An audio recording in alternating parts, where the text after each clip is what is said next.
Hey everybody, Bill Murphy here with MMORPG.com. I hope you all had a wonderful July 4th weekend last weekend. I know I did. My family and I went to Cedar Point, got way too much sun, drank too much beer, and stayed in the pool too much, rode a few rides, did all that good stuff. But we're back this week with another MMOFTW, and quite a bit has happened this week, some big ticket items. So why don't we get right to the top 5 things that happened in the MMO and RPG world this week with MMOFTW. First up is the fact that Trove's voxel-based sort of sandbox slash open world adventure MMORPG Trove officially launched this week for PC and Mac. Actually, I think it might be in Mac beta now? I'm not sure. Somebody who actually has a Mac will have to confirm that for me. I know, I'm doing a terrible job already. But Tryon Worlds has announced that the official launch date for Trove has come at long last. The game is facing quite a bit of queue times right now. It seems to be insanely popular on Steam because it actually launched on Steam the same day that it officially launched on Glyph, Tryon's own platform. There are 9 playable classes, including the brand new sort of necromancer based class. There are tons of dungeons that are player created and tons of dungeons that are created by Tryon themselves. There are evolving dragons, boats and ships that you can customize and make your own personal housing that you can take with you wherever you go. It's really, really cool. If you haven't yet checked out Trove, and you're looking for something different, something lighthearted, something easy to pick up and play, but very to the point where it's actually very deep and a lot of stuff to learn and explore, I would say go ahead and give Trove a try. We actually gave our review back in November or December area when it went into open beta, because that's our policy actually. So you could go read our official review. There's been a lot of content added to the game since then, and there's always more coming. They update the game almost weekly with big patches every 6 to 8 weeks or so with new classes and new content. So head on over to trovegame.com and check it out. It's completely free, so what are you waiting for? And speaking of free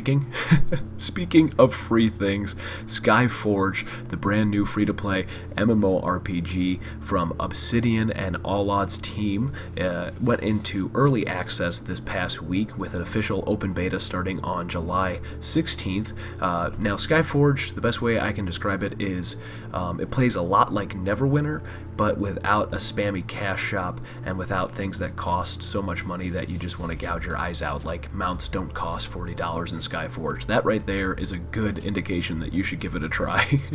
It's got a very unique setting, very unique combat, a great class system with what they call an Ascension Atlas, which basically has you earning perks and stuff to unlock the other classes one at a time. It only starts with a base of 3 or 5 if you are a founder. A lot of cool stuff in Skyforge. It's not a game for everybody, then again, what game is, but I'm having a lot of fun with it, so I recommend you check it out next week when it launches on the 16th, because again, it's free, so what's stopping you? Now, moving over to some RPG news, this is kind of interesting. Dragon Age Inquisition already has a couple of DLC in the books, and they have some bigger, larger, more deep story-based content coming out still. That's right, Dragon Age Inquisition has more to come before we get the next full game in the Dragon Age series. But what will hinder people who may be playing it on the PlayStation 3 or their Xbox 360 consoles? Well, those DLCs will not be coming out for the PlayStation 3 and Xbox 360. They have decided, they being BioWare and EA, have decided to completely stop supporting the older consoles. They are now just focusing on PC, Xbox One, and PlayStation 4. The simple reasoning is that there's a lot more power in those machines. They can do a lot more interesting things with their DLC if they're not hindered by those older systems with lower memory counts and lower processor counts too. So hopefully we'll see some more better DLC other than the Jaws of Hakan, which was rather underwhelming. We'll have to wait and see, and as we get access to those new bits of downloadable content, those new expansions, we will be sure to review them and let you know what we think. And back to MMOs, it seems that Ark Survival Evolved is a really popular game. Who thought, right? It has in early access. It's not due to launch until about this time next year, 2016, but it doesn't stop it from selling 1 million copies on Steam. The game's not even out on Xbox One and PlayStation 4, which are versions are supposed to come with the official launch next year, but just on Steam, just on word of mouth and sites like ours who say, hey, this is pretty cool. The game has sold 1 million copies.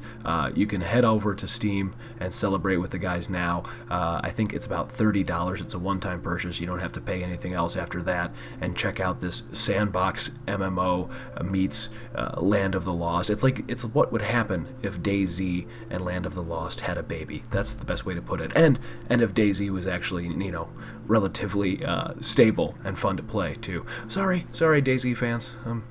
I believe in the vision for that game too, but the Unreal 4 engine is far more capable of producing a game than the engine that the Arma guys use. So so that's good news for our fans of Ark. And on top of that, they're also released their what they call a simplified Unreal 4 mod kit, or the Ark dev kit. So you don't have access to the C++ game source code, but it does contain all of the editable source art for the game, as well as the editable maps and blueprint classes. So you can use the blueprint system that comes packed in with Unreal Engine 4. So without even coding knowledge, you can modify to extend quite a bit of the game functionality, including adding new items, adding new weapons, AI behavior trees, structures, all kinds of gameplay classes and game logic. You can basically take a server that you power yourself. You can host a server in Ark. It's not like a regular MMO where you have to play on the official servers. You can make your own server and do whatever you want with it. Make your own game modes, add your own classes, you can add your own dinosaurs, you can do whatever you want. And over time, there's probably going to be hundreds of unique servers with their own rule sets and everything like that. So be sure to check those out too and tweak around with the Ark dev kit, which was just released this past week.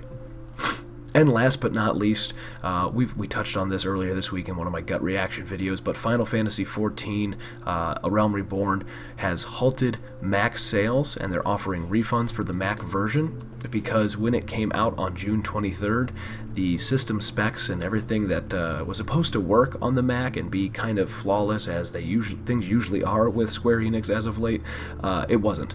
The Mac version was really not ready for release, and as the posts on the Final Fantasy North American forum says, it was a significant discrepancy between the performance of the product their development team produced and the expectations that their customers had, which was due to the lack of information available on their product when the sales commenced, as well as other issues. So in short, they say, hey, we screwed up, the Mac version isn't ready, we're stopping sales. You can still play it if you actually already owned it, but if you are really not content with the game that you purchased and you're not liking the way it's performing on your own Mac, you can get a refund and then choose to buy it later if you so feel the need to do so. So right now, Final Fantasy XIV's Mac sales are halted, but the game is still kicking butt on the PlayStation 4 and on the PC with the Heaven's Word expansion, our final review of which will be coming next week from our own Rob Lashley, so stay tuned for that. Okay guys, that's it. It is about 11:15 p.m. I've spent all day once again at Cedar Point. It pays when you live this close to the roller coast, folks, and I need to go get some sleep. So thanks for watching. Don't forget to follow us on Twitter, Twitch, YouTube, and Facebook at MMORPG.com without the dot.